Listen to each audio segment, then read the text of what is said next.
Hi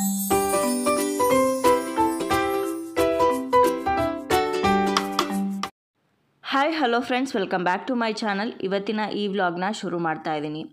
ಇವತ್ತಿನ vlog ಬಂದು ಭಾನುವಾರ ಹಾಗೆ ಸೋಮವಾರ 2 ದಿನದ್ದು ಸೇರಿ ಹಾಕ್ತಾ ಇರೋವಂಥ ವಿಡಿಯೋ. ಭಾನುವಾರ ಹಾಗೆ ಸೋಮವಾರ 2 ದಿನವೂ ಕೂಡ ರಜೆ ಇದ್ದಿದ್ದರಿಂದ ನಾವು ಸ್ವಲ್ಪ ಮನೆಗೆ ಏನೇನು ಬೇಕೋ ಅದೆಲ್ಲದೂ ಕೂಡ ತೊಗೊಂಡೋಗೋಣ ಅಂತ ಹೊರಗಡೆ ಬಂದಿದ್ದೀವಿ.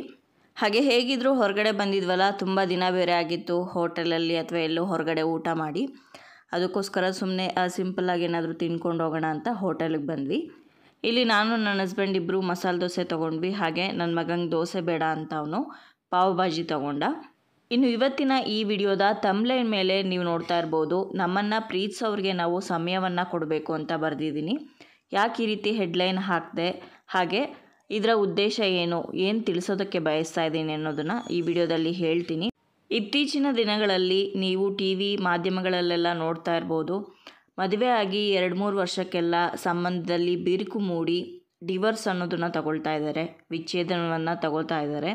2-3 ವರ್ಷಕ್ಕೇ ಸಂಸಾರ ಸಾಕು ಅಂತ ವಿಚ್ಛೇದನ ಪಡಿತಾ ಇರೋವಂಥ ಯಾರನ್ನೇ ನೀವು ಹೋಗಿ ಕೇಳಿದ್ರು ಕೂಡ ಅವ್ರು ಹೇಳೋ ಅಂಥದ್ದು ನಮ್ಮಿಬ್ಬರ ಮಧ್ಯೆ ಹೊಂದಾಣಿಕೆ ಆಗ್ತಾ ಇಲ್ಲ, ಜೊತೆಗೆ ಒಬ್ರಿಗೊಬ್ಬರು ಸಮಯವನ್ನು ಕೊಟ್ಕೊಳ್ಳೋದಕ್ಕಾಗ್ತಾ ಇಲ್ಲ ಅಂತ ಹೇಳ್ತಾರೆ. ಯಾವ ಸೆಲೆಬ್ರಿಟಿ ಆದರೂ ಸರಿ ಅಥವಾ ಸಾಮಾನ್ಯ ಜನರಾದರೂ ಸರಿ, ನಮ್ಮನ್ನು ಪ್ರೀತಿಸೋರಿಗೆ ನಾವು ಸ್ವಲ್ಪ ಸಮಯವನ್ನು ಕೊಡಲೇಬೇಕಾಗತ್ತೆ. ಸಮಯವನ್ನು ಕೊಡದೇ ಇದ್ದರೆ ಅಲ್ಲಿ ಪ್ರೀತಿ ಬೆಳೆಯೋದಿಲ್ಲ, ಹೊಂದಾಣಿಕೆ ಖಂಡಿತವಾಗ್ಲೂ ಆಗೋದಿಲ್ಲ. ಅದರಲ್ಲೂ ಈಗಿನ ಕಾಲದಲ್ಲಿ ಗಂಡ ಹೆಂಡತಿ ಇಬ್ಬರೂ ಕೂಡ ಕೆಲಸ ಮಾಡೋದ್ರಿಂದ ಒಬ್ರಿಗೊಬ್ರು ಟೈಮ್ ಕೊಟ್ಕೊಳ್ಳೋದು ತುಂಬಾ ಕಡಿಮೆ ಆಗಿದೆ. ಟೈಮ್ ಇಲ್ಲ ಅಂತ ಒಂದೇ ಒಂದು ಸಣ್ಣ ನೆಪವನ್ನು ಕೊಟ್ಟು ಒಬ್ರಿಗೊಬ್ರು ಪರಸ್ಪರ ಮಾತಾಡದೆ ಸಮಯವನ್ನು ಕೊಡದೇ ಇದ್ದರೆ ಖಂಡಿತವಾಗ್ಲೂ ಅವರ ಸಂಬಂಧ ಚೆನ್ನಾಗಿರೋದಿಲ್ಲ. ನಾವು ಎಷ್ಟೇ ಬ್ಯುಸಿ ಇದ್ದರೂ ಕೂಡ ನಮ್ಮನ್ನು ಪ್ರೀತಿಸೋರಿಗೆ ಅಂತ ಕಷ್ಟಪಟ್ಟು ಒಂದು ಸ್ವಲ್ಪ ಸಮಯವನ್ನು ಮಾಡ್ಕೊಳ್ಳೋದಕ್ಕೆ ಪ್ರಯತ್ನ ಪಡಬೇಕಾಗತ್ತೆ.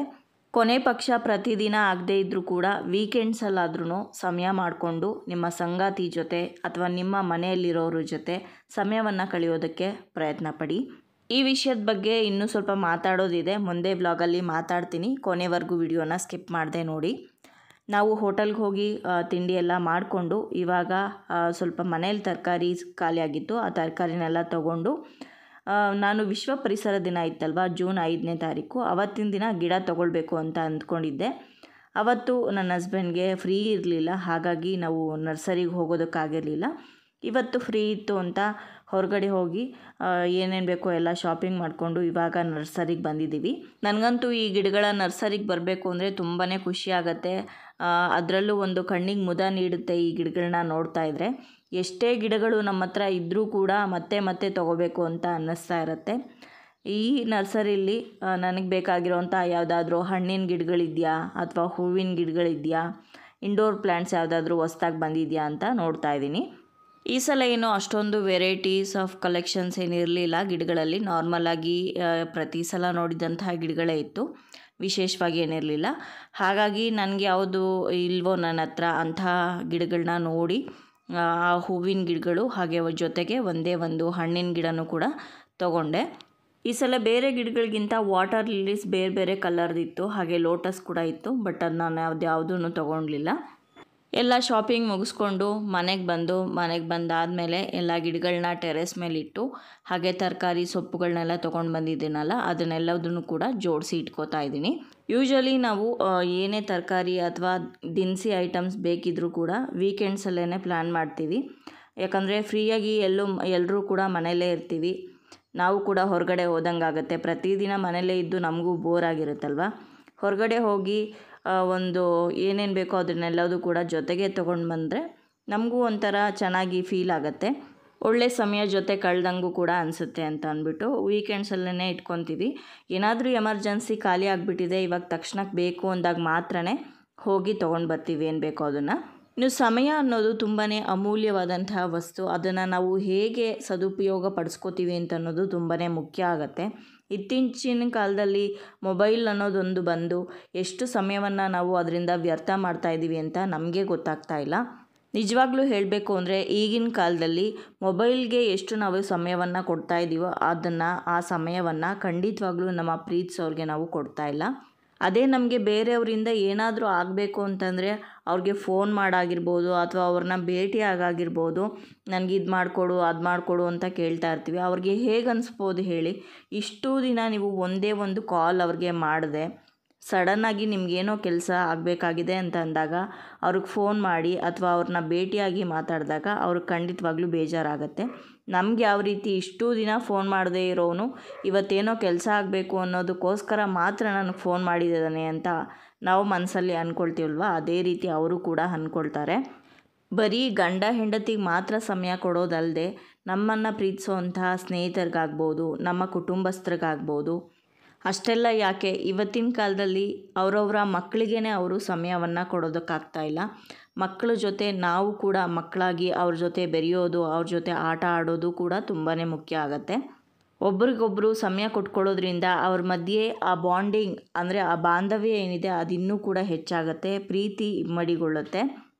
ಹಾಗೆ ಸಾಧ್ಯವಾದರೆ ವರ್ಷಕ್ಕೆ 1 ಸಲ ಅಥವಾ 2 ಸಲ ನಿಮ್ಮ ಫ್ಯಾಮಿಲಿ ಜೊತೆ ಆಗಿರ್ಬೋದು ಅಥವಾ ನಿಮ್ಮ ಫ್ರೆಂಡ್ಗಳ ಜೊತೆ ಆಗಿರ್ಬೋದು ಹೊರಗಡೆ ಒಂದು ಟ್ರಿಪ್ ಅಂತ ಹೋಗಿ ಬಂದಾಗ ನಿಮ್ಮ ಸ್ನೇಹಿತರ ಜೊತೆ ಆಗಿರ್ಬೋದು ಅಥವಾ ನಿಮ್ಮ ಫ್ಯಾಮಿಲಿ ಮೆಂಬರ್ಸ್ ಜೊತೆ ಆಗಿರ್ಬೋದು ನಿಮ್ಮ ಬಾಂಧವ್ಯ ಏನಿದೆ ಅದು ಗಟ್ಟಿ ಆಗ್ತಾ ಹೋಗುತ್ತೆ. ಜೊತೆಗೆ ಅವರನ್ನು ಅರ್ಥ ಚೆನ್ನಾಗಿ ಮಾಡ್ಕೊಳ್ಬೋದು. ನಾವು ಒಬ್ರನ್ನೊಬ್ರು ಚೆನ್ನಾಗಿ ಅರ್ಥ ಮಾಡ್ಕೊಳ್ಳೋದ್ರಿಂದ ಅವ್ರ ಮನಸ್ಸಿನಲ್ಲಿ ಏನಾಗ್ತಾ ಇದೆ, ಅವ್ರಿಗೆ ಬೇಜಾರಾಗಿದೆಯಾ, ಅವ್ರಿಗೆ ಕೋಪ ಬಂದಿದೆಯಾ, ಏನಾದರೂ ಅವ್ರಿಗೆ ಇಷ್ಟಪಡ್ತಾ ಇದ್ದಾರಾ, ಎಲ್ಲವೂ ಕೂಡ ನಮಗೆ ಗೊತ್ತಾಗ್ತಾ ಹೋಗುತ್ತೆ.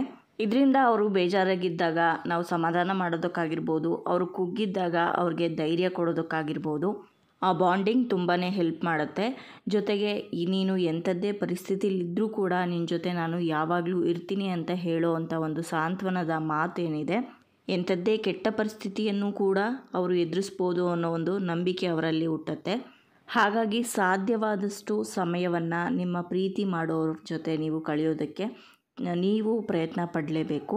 ಸಮಯ ಕೊಡೋದು ಅಂತಂದರೆ ಬೆಳಗಿನ ಸಾಯಂಕಾಲವರೆಗೂ ಕೂತ್ಕೊಂಡು ಅವ್ರ ಜೊತೆ ಮಾತಾಡೋದು ಅಂತಲೇ ಅಲ್ಲ, ಅವ್ರ ಕೆಲಸದಲ್ಲಿ ನೀವು ಹೆಲ್ಪ್ ಮಾಡೋದಾಗಿರ್ಬೋದು, ಒಂದು ಅರ್ಧ ಗಂಟೆ ವಾಕಿಂಗ್ ಹೋಗಿ ಬರೋದಾಗಿರ್ಬೋದು, ಏನಾದರೂ ಮನೇಲಿ ತರಕಾರಿನೋ ಅಥವಾ ಏನಾದರೂ ಗ್ರೋಸರೀಸ್ ಖಾಲಿ ಆಗಿದೆ ಅಂತ ಅಂದಾಗ ಜೊತೆಗೆ ಹೋಗಿ ತೊಗೊಂಡು ಬರೋದಾಗಿರ್ಬೋದು. ಇದೆಲ್ಲವೂ ಕೂಡ ಒಂದು ಕ್ವಾಲಿಟಿ ಟೈಮನ್ನು ನಮ್ಮ ಸಂಗಾತಿ ಜೊತೆ ಅಥವಾ ನಮ್ಮ ಫ್ರೆಂಡ್ಸ್ಗಳ ಜೊತೆ ನಾವು ಕಳೀತಾ ಇದ್ದೀವಿ ಅಂತಲೇ ಅರ್ಥ. ಇನ್ನು ಇದು ನೆಕ್ಸ್ಟ್ ಡೇ ಕಂಟಿನ್ಯೂಷನ್ ವ್ಲಾಗು. ಬೆಳಗ್ಗೆ ತಿಂಡಿ ರೆಡಿ ಮಾಡ್ತಾಯಿದ್ದೀನಿ, ಎಲ್ಲ ತರಕಾರಿಗಳನ್ನ ಹಾಕಿ ಪಲಾವ್ ಮಾಡ್ತಾಯಿದ್ದೀನಿ. ಸುಮಾರು ಸಲ ಯಾವ ರೀತಿ ನಾನು ಪಲಾವ್ ಮಾಡ್ತೀನಿ ಅನ್ನೋ ವಿಡಿಯೋನ ಶೇರ್ ಮಾಡ್ಕೊಂಡಿರೋದ್ರಿಂದ ಈ ವಿಡಿಯೋದಲ್ಲಿ ಏನು ಎಕ್ಸ್ಪ್ಲೇನ್ ಮಾಡೋದಕ್ಕೆ ಹೋಗಿಲ್ಲ. ಇವತ್ತು ಸ್ಕೂಲ್ ಇದೆ ನಿಸ್ವಾರ್ಥ್ಗೆ, ಹಾಗಾಗಿ ಬೇಗ ತಿಂಡಿ ರೆಡಿ ಮಾಡಬೇಕು. ಬೆಳಗ್ಗೆನೇ ಎದ್ದು ಬಾಗಿಲಿಗೆಲ್ಲ ನೀರು ಹಾಕಿ ರಂಗೋಲಿ ಹಾಕಿ ಜೊತೆಗೆ ಒಂದು ಅರ್ಧ ಗಂಟೆ ವಾಕಿಂಗ್ ಕೂಡ ಮುಗಿಸ್ಕೊಂಡು ಬಂದು ತಿಂಡಿ ರೆಡಿ ಮಾಡ್ತಾಯಿದ್ದೀನಿ. ಹಾಗೆ ವಾಕಿಂಗ್ ಹೋದಾಗೇ ಹಾಲು ಕೂಡ ತೊಗೊಂಡು ಬಂದಿದ್ವಿ, ಆ ಹಾಲನ್ನು ಪಕ್ಕದಲ್ಲಿ ಕಾಯಕ್ಕೆ ಇಡ್ತಾಯಿದ್ದೀನಿ. ಬೆಳಗ್ಗೆ ಇವಾಗ ಬೇಗ ತಿಂಡಿ ರೆಡಿ ಆಗೋದ್ರಿಂದ ಕಾಫಿ ಟೀ ಏನೂ ಕುಡಿಯೋದಿಲ್ಲ, ಒಂದೇ ಸಲ ತಿಂಡಿ ಆದಮೇಲೆ ಟೀ ಕುಡಿತೀವಿ. ಪಲಾವ್ಗೆ ಹಾಕಿರೋವಂಥ ಅಕ್ಕಿ ನೀರು ಎಲ್ಲ ಕುದಿ ಬಂದಿದೆ. ಇದನ್ನು ಲಿಡ್ ಕ್ಲೋಸ್ ಮಾಡಿ ಇವಾಗ 1-2 ವಿಷಲ್ ಕೂಗಿಸಿದ್ರೆ ತಿಂಡಿ ರೆಡಿ ಆಗುತ್ತೆ. ಅಷ್ಟರಲ್ಲಿ ನನ್ನ ಮಗನೂ ಕೂಡ ರೆಡಿ ಮಾಡ್ತೀನಿ. ಇನ್ನು ಮುಂದೆ ವ್ಲಾಗ್ಗಳ ಜೊತೆ ಈ ರೀತಿ ಯಾವುದಾದ್ರೂ ಒಂದು ಉಪಯೋಗ ಆಗುವಂತಹ ಒಂದು ವಿಷಯವನ್ನು ತಗೊಂಡು ಅದ್ರ ಬಗ್ಗೆ ಮಾತಾಡಬೇಕು ಅಂತ ಅಂದ್ಕೊಂಡಿದ್ದೀನಿ. ನಿಮಗೆಲ್ಲರಿಗೂ ಇವತ್ತಿನ ಈ ಟಾಪಿಕ್ ಹೇಗೆ ಅನ್ನಿಸ್ತು, ಅದರ ಬಗ್ಗೆ ನಿಮ್ಮ ಅಭಿಪ್ರಾಯ ಏನು ಅನ್ನೋದನ್ನು ಖಂಡಿತವಾಗ್ಲೂ ಕಮೆಂಟ್ಸಲ್ಲಿ ತಿಳಿಸಿ. ಹಾಗೆ ನಾವು ಅಳವಡಿಸ್ಕೊಳ್ಬೇಕಾದಂಥ ಬೇರೆ ಯಾವುದಾದ್ರೂ ಪಾಯಿಂಟ್ಸ್ ಇದ್ದರೆ, ಯಾವುದಾದ್ರೂ ಬೇರೆ ವಿಷಯಗಳಿದ್ದರೆ ಖಂಡಿತವಾಗ್ಲೂ ಅದನ್ನು ಕೂಡ ನೀವು ಕಮೆಂಟ್ಸಲ್ಲಿ ತಿಳಿಸ್ಬೋದು. ನಾವು ಕೂಡ ನಮ್ಮ ಜೀವನದಲ್ಲಿ ಅದನ್ನು ಅಳವಡಿಸ್ಕೊಳ್ಳೋದಕ್ಕೆ ಪ್ರಯತ್ನ ಪಡ್ತೀವಿ. ಈಗ ತಿಂಡಿ ರೆಡಿಯಾಗಿದೆ, ಅವ್ನು ಬಾಕ್ಸ್ಗೆ ಹಾಕ್ತಾಯಿದ್ದೀನಿ. ಬಿಸಿ ಬಿಸಿ ಪಲಾವ್ ಜೊತೆಗೆ ಅವನಿಗೆ ಪಲಾವ್ ಅಥವಾ ರೈಸ್ ಬಾತ್, ಈ ರೈಸ್ ಐಟಮ್ ಏನಾದರೂ ಮಾಡಿದ್ರೆ ಅಷ್ಟು ಈಸಿಯಾಗಿ ಅವ್ನು ತಿನ್ನೋದಿಲ್ಲ. ಬೆಳಗ್ಗೆ ನಾನೇ ತಿನ್ನಿಸ್ಬೇಕಾಗತ್ತೆ. ದೋಸೆ ಚಪಾತಿ ಇಡ್ಲಿ ಎಲ್ಲ ಆದರೆ ಅವನೇ ತಿನ್ಕೊತಾನೆ. ಮನೆಯಲ್ಲಿ ಮಕ್ಕಳುಗಳು ಸ್ಕೂಲ್ಗೆ ಹೋಗೋವರೆಗೂ ಏನು ಕೆಲಸನೂ ಕೂಡ ಆಗೋದಿಲ್ಲ. ಆದರೂ ಕೂಡ ಅವ್ರಿಗೆ ತಿನ್ನಿಸಿ ಲಂಚ್ ಪ್ಯಾಕ್ ಮಾಡಿ ಅವ್ರನ್ನ ಸ್ಕೂಲಿಗೆ ಡ್ರಾಪ್ ಮಾಡಿ ಬಂದ ಮೇಲೆ ಅರ್ಧ ಕೆಲಸ ಆಗೋಗಿದೆ ಅನ್ನೋ ಅಷ್ಟು ಸಮಾಧಾನ ಸಿಗುತ್ತೆ. ನನ್ನ ಮಗ ಸ್ಕೂಲ್ಗೆ ಹೋದ್ಮೇಲೆ ಇವಾಗ ತಿಂಡಿ ಎಲ್ಲ ಮುಗಿಸಿ ನಾನು ಒಂದೊಂದೇ ಕೆಲಸನ ಮಾಡ್ಕೋತಾ ಇದ್ದೀನಿ. ನಿನ್ನೆ ದಿವಸ ಮಳೆ ಬಂದು ಬಾಲ್ಕನಿ ಎಲ್ಲ ಗಲೀಜಾಗಿತ್ತು, ಹಾಗಾಗಿ ಅದನ್ನೆಲ್ಲ ಒಂದು ಸ್ವಲ್ಪ ನೀಟಾಗಿ ಗುಡಿಸಿ ತೊಳಿತಾ ಇದ್ದೀನಿ. ಇಲ್ಲಿ ಗಿಡಗಳನ್ನ ಹಾಗೆ ಪಾಟ್ಗಳನ್ನ ಇಟ್ಕೊಂಡಿರೋದ್ರಿಂದ ಸುಮಾರು ಗಲೀಜೆಲ್ಲ ಆಗ್ತಾ ಇರುತ್ತೆ. ಮಳೆ ಬಂದಾಗ, ಜೋರಾಗಿ ಮಳೆ ಬಂದಾಗ ಪಾಟಲ್ಲಿರೋ ಮಣ್ಣೆಲ್ಲ ಈಚೆ ಎಗರುತ್ತೆ. ಹಾಗಾಗಿ ಅದನ್ನೆಲ್ಲ ಒಂದು ಸಲ ನೀಟಾಗಿ ತೊಳೆದ್ಬಿಟ್ರೆ ಬಾಲ್ಕನಿ ತುಂಬ ನೀಟಾಗಿರುತ್ತೆ. ಜೊತೆಗೆ ಮಳೆ ಬಂದಿರೋದ್ರಿಂದ ಪಾಟ್ಗಳ ಕೆಳಗಡೆ ನೀರೆಲ್ಲ ಹಾಗೆ ಜಾಸ್ತಿ ತುಂಬಿಕೊಂಡಿರುತ್ತೆ. ಅದನ್ನು ಹಾಗೆ ಬಿಟ್ಬಿಟ್ರೆ ಗಿಡಗಳು ಹಾಳಾಗುತ್ತೆ. ಹಾಗೆ ಆ ನೀರನ್ನು ನೋಡಿಕೊಂಡೆ ಒಂದು 2-3 ದಿನ ಹಾಗೆ ಬಿಟ್ಬಿಟ್ರೆ ಸೊಳ್ಳೆಗಳು ಕೂಡ ಜಾಸ್ತಿ ಆಗುತ್ತೆ. ಇನ್ನು ಈ ಮಳೆಗಾಲದಲ್ಲಿ ಡೆಂಗ್ಯೂ ಇದೆ, ಮಲೇರಿಯಾ ಇದೆಲ್ಲ ತುಂಬ ಜಾಸ್ತಿ ಆಗೋ ಕಾರಣ ಆದಷ್ಟು ನಮ್ಮ ಸುತ್ತಮುತ್ತ ಇರುವಂತಹ ಜಾಗವನ್ನು ಎಲ್ಲೂ ನೀರು ಸ್ಟೋರ್ ಆಗದೆ ಇರೋ ಥರ ನೋಡ್ಕೊಬೇಕು. ಬೇಗ ಬೇಗ ಕೆಲಸ ಮುಗಿಸಿ ಸ್ನಾನ ಮಾಡ್ಕೊಂಡು ನಾನು ರೆಡಿ ಆಗ್ತೀನಿ. ಇವತ್ತು ಅಂದರೆ ನಾವು ಇರೋವಂಥ ಏರಿಯಾದಲ್ಲಿ ಜಾತ್ರೆ ನಡೀತಾ ಇದೆ. ಹಾಗಾಗಿ ಸಂಜೆ ಜಾತ್ರೆಗೆ ಹೋಗಬೇಕು ಅಂತ ಕೂಡ ಪ್ಲ್ಯಾನ್ ಇದೆ. ನನ್ನ ಮಗ ಸ್ಕೂಲಿಂದ ಎಲ್ಲ ಬಂದ ಮೇಲೆ, ನನ್ನ ಹಸ್ಬೆಂಡು ಕೂಡ ಆಫೀಸಿಂದ ಬಂದ ಮೇಲೆ ಸಂಜೆ ಇವಾಗ ಜಾತ್ರೆ ನೋಡ್ಕೊಂಡು ಬರೋಣ ಒಂದು ರೌಂಡು ಅಂತ ಬಂದಿದ್ದೀವಿ. ಎಷ್ಟೊಂದು ಥರದ ಆಟಗಳೆಲ್ಲ ಇತ್ತು. ಆಲ್ಮೋಸ್ಟ್ ಎಲ್ಲ ಆಟಗಳನ್ನೂ ಆಡಿದ್ದಾನೆ ಸಾಕಷ್ಟು ಎಕ್ಸಿಬಿಷನ್ಗಳಲ್ಲೆಲ್ಲ. ಹಾಗಾಗಿ ಯಾವುದೇ ಆಟ ಆಡಲಿಲ್ಲ. ಬಲೂನ್ ಶೂಟ್ ಮಾಡೋದು ಮತ್ತು ಒಂದು 5 ಬಾಲ್ ಕೊಟ್ಟಿರ್ತಾರೆ, ಅದನ್ನು ಹಾಕೋ ಅಂಥದ್ದು ತೋರಿಸ್ತೀನಿ ಮುಂದೆ. ಅದನ್ನು ಆಡ್ದೆ ಅಷ್ಟೇ. ಒಂದು 50 ರೂಪೀಸ್ ಅದಕ್ಕೆ. ಬಾಲು ಯಾವ್ಯಾವ ನಂಬರ್ಗೆ ಹೋಗುತ್ತೋ ಎಲ್ಲದನ್ನು ಕೌಂಟ್ ಮಾಡಿ ಕೊನೆಗೆ ಯಾವ ನಂಬರ್ ಬರುತ್ತೋ ಅದರಲ್ಲಿ ಯಾವುದೋ ಒಂದು ಗಿಫ್ಟ್ ಇರುತ್ತೆ, ಅದನ್ನು ನಮಗೆ ಕೊಡ್ತಾರೆ. 50 ರೂಪೀಸ್ ಒಂದು 5 ಬಾಲ್ಗೆ. 2 ಸಲ ಇದೇ ಆಟನ ಆಡ್ದೆ. 2 ಸಲನೂ ಕೂಡ ಪ್ಲಾಸ್ಟಿಕ್ ಟ್ರೇನೇ ಸಿಕ್ತು ನಮಗೆ.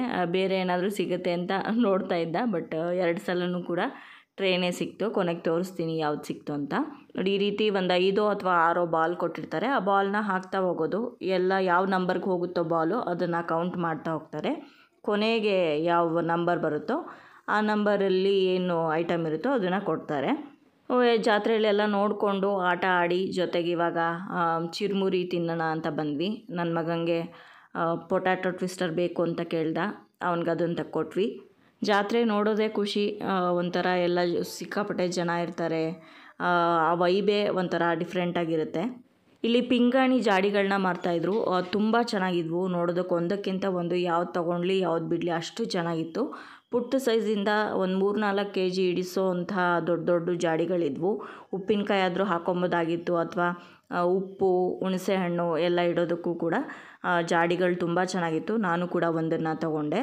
ಅಡುಗೆ ಮನೆಯಲ್ಲಿ ಉಪ್ಪಿನಕಾಯಿ ಹಾಕಿಡೋದಕ್ಕೆ ಅಷ್ಟೇ ಅಲ್ಲದೆ ಈ ಜಾಡಿಗಳು ಅಲಂಕಾರಿಕವಾಗೂ ಕೂಡ ತುಂಬ ಚೆನ್ನಾಗಿ ಕಾಣಿಸುತ್ತೆ. ಒಂಥರ ಡೆಕೋರೇಟಿವ್ ಪೀಸ್ ಥರ ಕಾಣಿಸ್ತಾ ಇರುತ್ತೆ. ಹಾಗಾಗಿ ನಾನು ಕೂಡ ಒಂದು ಜಾಡಿನ ತಗೊಂಡೆ. ಎಲ್ಲ ತಗೊಂಡು ಇನ್ನೇನು ಹೊರಡಬೇಕು ಅನ್ನೋಷ್ಟರಲ್ಲಿ ಜೋರು ಮಳೆ ಬಂತು. ಪಾಪ ಆರತಿಗಳನ್ನೆಲ್ಲ ಎತ್ಕೊಂಡು ಬಂದಿದ್ರು ಸುಮಾರು ಜನ. ಮಳೆಯಲ್ಲೆಲ್ಲ ನೆಂದೋಯ್ತು. ನಾವು ಸ್ವಲ್ಪ ಹೊತ್ತು ಅಲ್ಲೇ ಯಾವುದೋ ಒಂದು ಅಂಗಡಿ ಮುಂದೆ ನಿಂತ್ಕೊಂಡು ಮಳೆ ಎಲ್ಲ ನಿಂತ ಮೇಲೆ ಅಲ್ಲಿಂದ ಹೊರಟ್ವಿ ಮನೆಗೆ. ಸೊ ಇವತ್ತಿನ ಈ 2 ದಿನದ ವ್ಲಾಗ್ ನಿಮ್ಗೆ ಇಷ್ಟ ಆಗಿದೆ ಅಂತ ಭಾವಿಸ್ತೀನಿ. ಇಷ್ಟ ಆಗಿದರೆ ಖಂಡಿತವಾಗ್ಲೂ ಲೈಕ್ ಮಾಡಿ, ಬೇರೆಯವ್ರಿಗೂ ಕೂಡ ಈ ವಿಡಿಯೋನ ಶೇರ್ ಮಾಡಿ. ನಿಮ್ಮ ಅನಿಸಿಕೆ ಅಭಿಪ್ರಾಯಗಳನ್ನ ಖಂಡಿತವಾಗ್ಲೂ ಕಮೆಂಟ್ ಮೂಲಕ ಬರೆದು ತಿಳಿಸೋದನ್ನು ಮರಿಬೇಡಿ. ಮತ್ತೊಂದು ಇಂಟ್ರೆಸ್ಟಿಂಗ್ ವ್ಲಾಗ್ ಜೊತೆಗೆ ನಿಮ್ಮನ್ನ ಮತ್ತೆ ಭೇಟಿ ಆಗ್ತೀನಿ. ಅಲ್ಲಿಯವರೆಗೂ ಧನ್ಯವಾದಗಳು. ಲೋಕ ಸಮಸ್ತ ಸುಖಿನೋ ಭವಂತು.